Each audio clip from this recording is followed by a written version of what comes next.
ब्रह्म ज्ञान की प्राप्ति का मार्ग।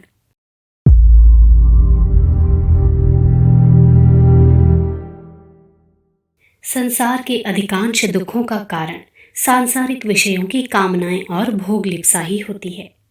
इससे पीड़ित व्यक्ति के लिए वास्तव में यह संसार दुख कानन है। दुख से घिरे हुए व्यक्ति के अंदर केवल एक ही विचार कार्य करता है कि वह निरीह और घृणास्पद है। अन्य व्यक्ति ना उसके प्रति आकृष्ट होते हैं और न हार्दिक संवेदना ही प्रकट करते हैं। और तो और उसका स्वयं अपने ही ऊपर से विश्वास हट जाता है। बात यही है कि दूसरों से ना उसे सहायता मिलती है और न सांत्वना ही। पर उसके मन से ये बात अलग नहीं होती कि शायद किसी अन्य व्यक्ति द्वारा उसे दुख से छुट्टी मिल जाए। दुख के अवसर पर मन से किसी प्रकार की सहायता नहीं मिलती, क्योंकि उसकी अनर्गल इच्छाएं ही दुख उत्पन्न करती हैं। इच्छाओं से उत्पन्न सुख का तो वह आलिंगन करता है, पर दुख के उपस्थित होने पर उसकी कुछ सुने बिना ही वो उसे भगा देना चाहता है। परिस्थितियों के अनुकूल होने पर यदा कदा उसे अपनी चाल में सफलता मिल जाती है और बुद्धि निस्सहाय होकर सुषुप्त अवस्था में चली जाती है और दुख के विषय पर गंभीर विचार करने में असमर्थ हो जाती है। मन के चक्र में फंसा हुआ प्राणी इस प्रकार अधिक काल तक दुख भोगता रहता है। एक के बाद दूसरा इस प्रकार कितने ही जीवन ऐसे ही नष्ट हो जाते हैं। कुछ लोग ऐसे भी हैं जो दुख की घड़ी उपस्थित होने पर उस पर विचार करते हैं और सत्संग का आश्रय लेते हैं, लेकिन अधूरे विचार और बाहरी सत्संग से उन्हें लाभ नहीं होता, क्योंकि उसमें भी दुख भोगने के अतिरिक्त उनका कोई दूसरा अभिप्राय नहीं होता। दुख पर विचार करते समय या सत्संग के अवसर पर उनका पूरा मन वहाँ नहीं रहता। उनका मन सदा इधर उधर भटकता रहता है और दूसरों की बातों में दुख से छुटकारा पाने के लिए समाधान खोजता है, जो उसे कभी भी नहीं मिलता है। कारण वो अपने इंद्रिय सुखों को छोड़ना नहीं चाहता। दुख के अवसर जीवन में बार बार आते हैं और जब जब आते हैं तब तब मनुष्य को गहरी चोट पहुंचाते हैं। मनुष्य उससे तिलमिला उठता है, रोता और चिल्लाता है, पश्चाताप करता है और उसके मन में भोगों से मुंह मोड़ने की भी इच्छा होती है। लेकिन पुरानी आदत अवसर आने पर उसे भोग भोगने के प्रति पुनः प्रवृत्त कर देती है और उसका पूर्व का प्रत्यय मंद पड़ जाता है। वास्तव में उसका ये दुख भी प्रताड़ना ही है। किसी कार्य के प्रति सच्चे दुख से सजगता उत्पन्न होती है। यदि ऐसा ना हो तो समझो कि दुख का उसके ऊपर कोई प्रभाव नहीं पड़ा है। दुख से यदि मनुष्य नहीं संभला तो संसार में ऐसी कोई शक्ति नहीं है जो उसे सतपथ पर ले जा सके।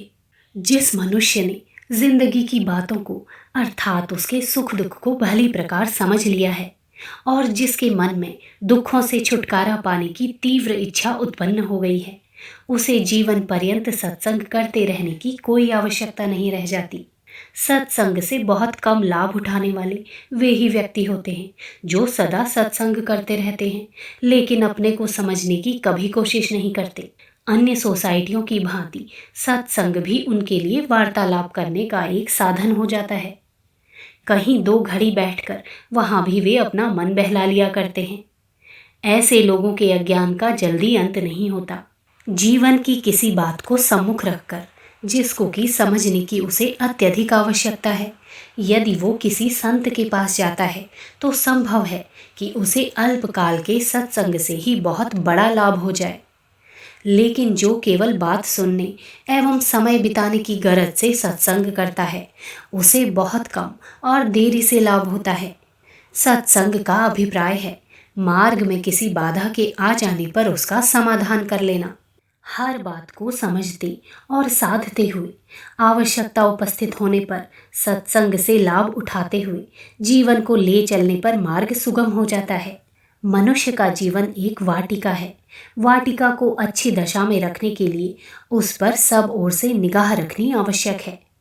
उद्यान के सौंदर्य को नष्ट कर देने वाली कोई चीज यदि बीच में उगाती है तो चतुर माली उसे तुरंत उखाड़ कर फेंकता है। बाग देखने में यदि अच्छा ना हुआ तो माली का सारा परिश्रम व्यर्थ समझा जाता है। माली जमीन को खूब कमाता है और उसे मुलायम बना देता है। जमीन के सब प्रकार से अच्छी हो जाने पर वो भांति भांति के पुष्प और फल के वृक्षों को यथास्थान उसमें बैठाता है। प्रवीण माली द्वारा इस प्रकार सजाया हुआ बाग देखने में सुंदर मालूम होता है। बाग के मालिक की भी वहां बैठने की इच्छा होती है और आगंतुकों की भी। ये जीवन भी एक उद्यान के समान है। इसे सब प्रकार से संभाल कर रखना चाहिए ताकि इसकी स्वाभाविक प्रगति में किसी प्रकार का विघ्न उपस्थित ना हो। बहुत प्रकार की इच्छाओं से घिर जाने पर मनुष्य का जीवन बिना संभाली हुई वाटिका के समान हो जाता है। इच्छाओं की पूर्ति करने में वह परिश्रम करता है और उसमें संलग्न रहता है। सफलता निकट होती है पर प्रायः वह विफल ही रहता है। बहुत समय तक इस सुख प्राप्ति की लगन में लगे रहने के कारण उसे अनेकों प्रकार के अनुभवों से होकर गुजरना पड़ता है।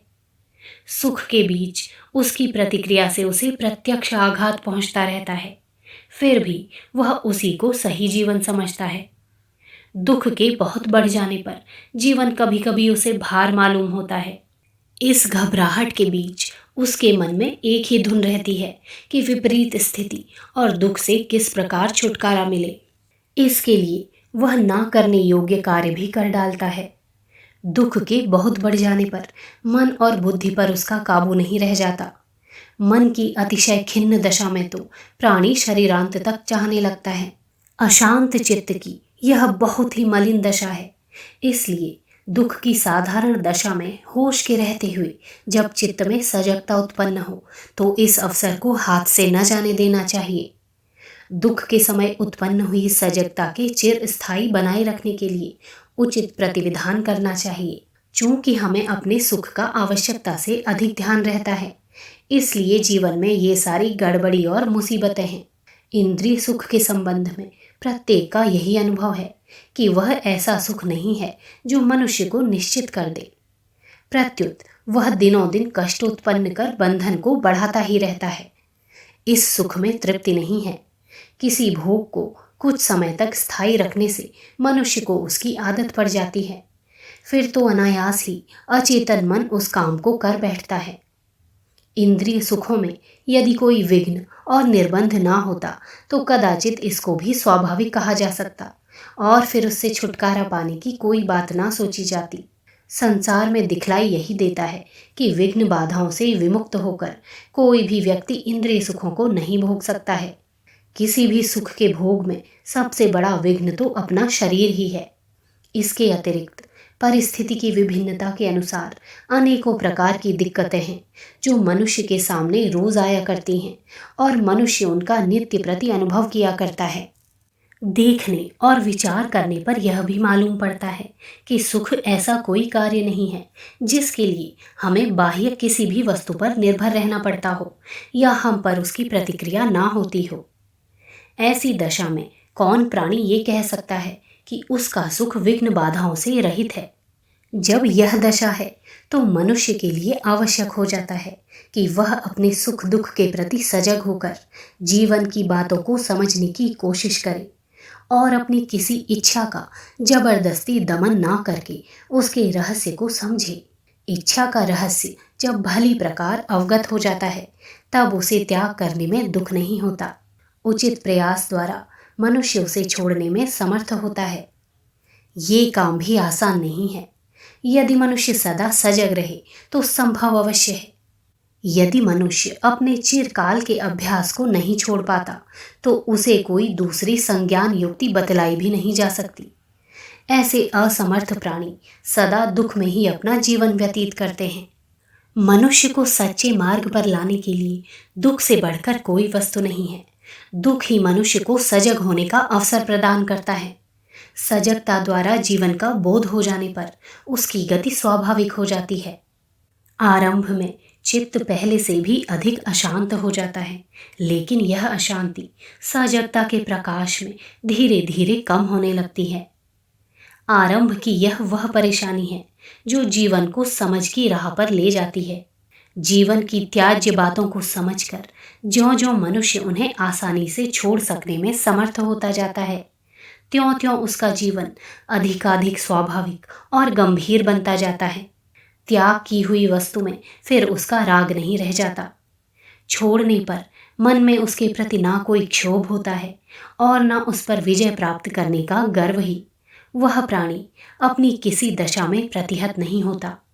जीवन उसे अधिक रुचिकर और अपना मालूम होता है, क्योंकि उसने उसे पास से देखा है और उसके अलग अलग पहलुओं पर गौर करना सीखा है। जीवन के साथ समवर्ती होने पर कष्ट कम होने लगता है। उसके सामने जो बात आएगी उसे समझने के लिए वह अपना हृदय, मन और बुद्धि अर्पित कर देगा। उसके विचार और कार्य में कोई अंतर ना होगा। अपने को समझाने के लिए मनुष्य को अन्य किसी व्यक्ति के उपदेश और आलोचना की आवश्यकता नहीं होती। राग द्वेष से प्रेरित होकर वह न किसी को अपना मित्र समझेगा और न शत्रु ही।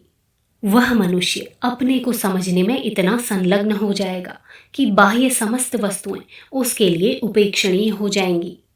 दूसरों की बातों पर ध्यान देने के लिए उसके पास समय ना रहेगा और ना ही वह दूसरों के प्रति कोई विरुद्ध बात ही सोचेगा। किसी को अपने से श्रेष्ठ समझकर ना वह उसका प्रभुत्व स्वीकार करेगा और न किसी को अपने से न्यून समझकर उसकी उपेक्षा करेगा या उस पर प्रभुत्व दिखलाएगा। दोनों ही दशाओं में भीतर भय और भेद रहता है। इसलिए ऐसे जीवन में न समत्व होता है और न स्वाभाविकता ही। इसका परिणाम संकीर्णता और अवनति है। जीवन में जब दूसरों का प्रभाव अधिक पड़ने लगता है तब वह मनुष्य अपना नहीं रह जाता। उसके अंदर विचार और स्वतंत्र कार्य करने की क्षमता का अभाव हो जाता है। जीवन की ऐसी परिस्थिति में सत्य का प्रदर्शन नहीं होता। सत्य का अनुभव करने के लिए प्रत्येक प्राणी को अपना बन जाने की आवश्यकता है। सत्य की खोज करने वाले को हर्ष, शोक, मोह, अनुराग और प्रभुत्व की भावना को अपने पास नहीं आने देना चाहिए।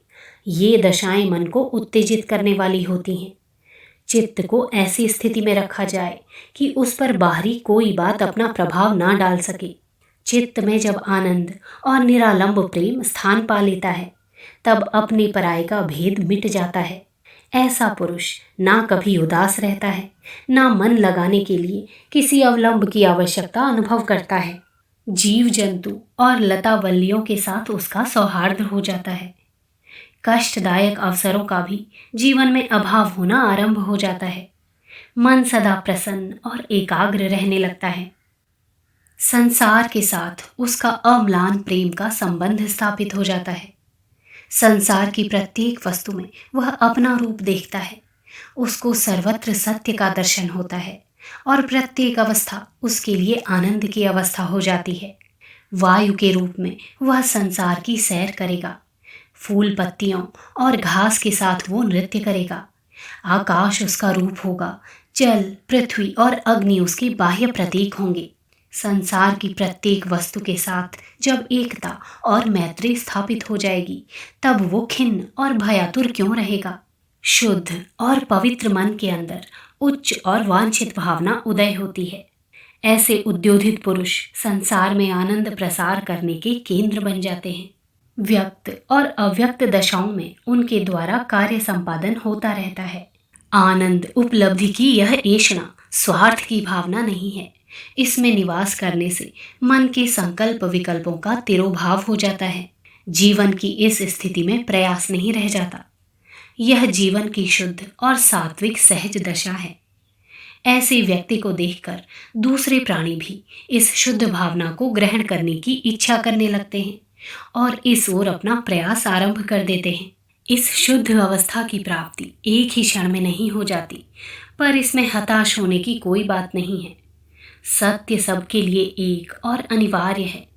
सभी एक न एक दिन इसे प्राप्त करेंगे। प्रश्न केवल समय का हो सकता है। इसके लिए सबसे आवश्यक बात है तीव्र वेग का होना। तीव्र वेग वाले प्राणी उसे शीघ्र कर लेते हैं। इन्हें इधर उधर भटकना नहीं पड़ता। देर तो उनको लगती है जो मंद वेग के कारण रास्ते में रुककर इधर उधर की सैर करने लगते हैं।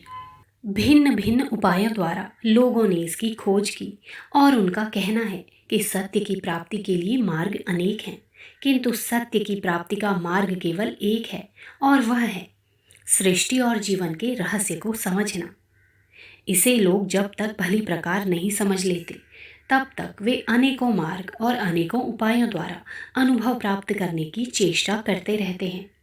लोग कहते हैं कि ईश्वर घट घट में व्याप रहा है, लेकिन वह भी केवल मुंह से ही कहते हैं।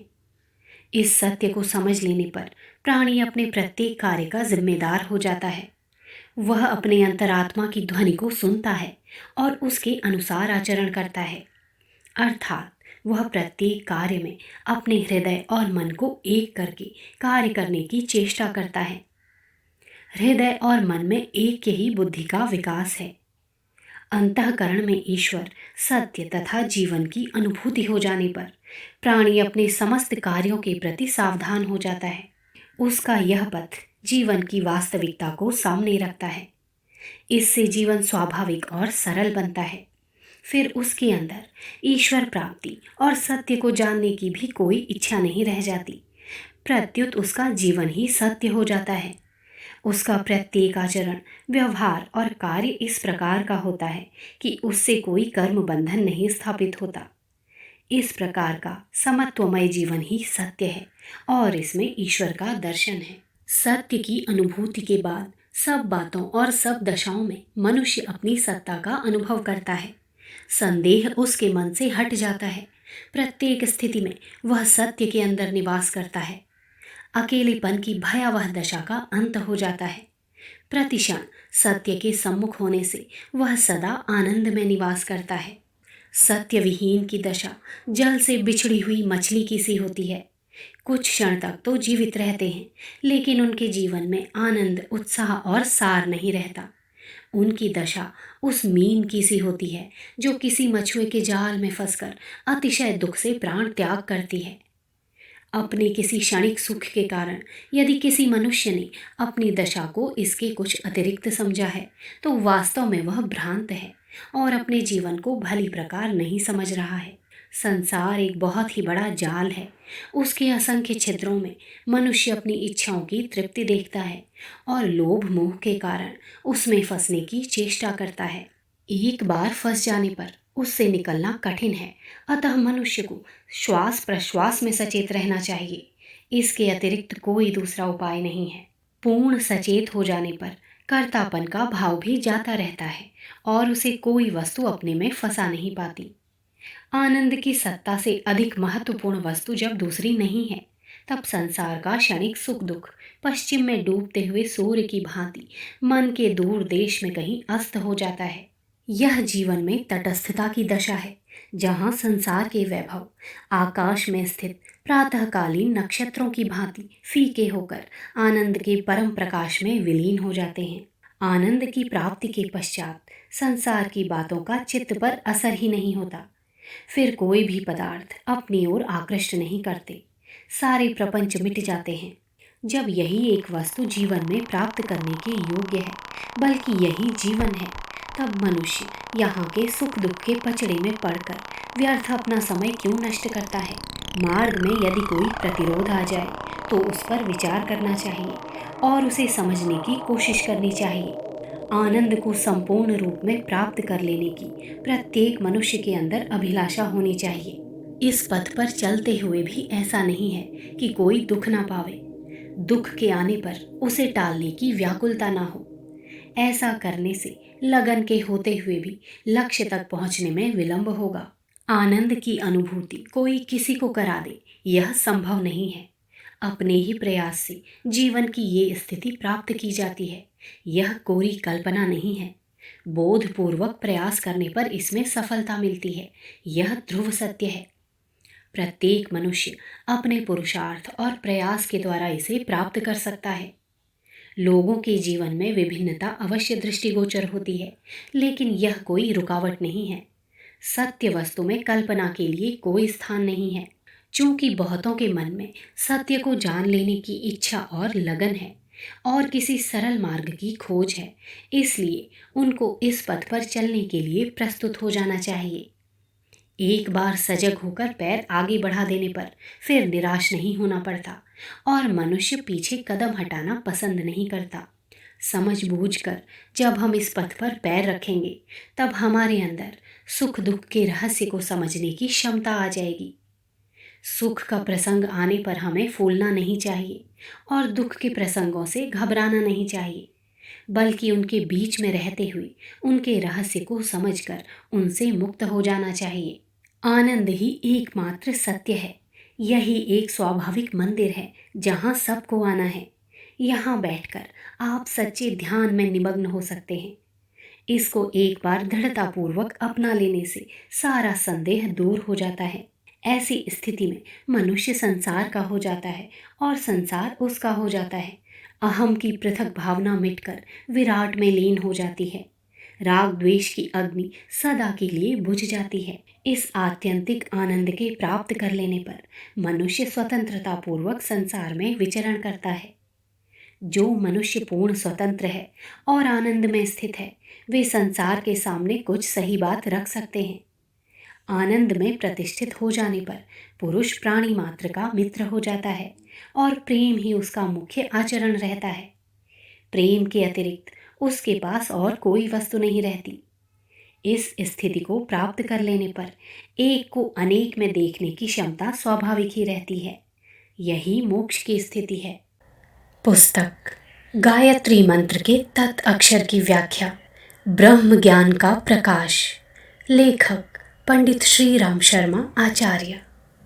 अगर आपको हमारी ये वीडियो पसंद आई हो तो इसको लाइक करें, कमेंट और शेयर ज़रूर करें और हमारे YouTube चैनल ऋषि चिंतन को सब्सक्राइब भी कर लें।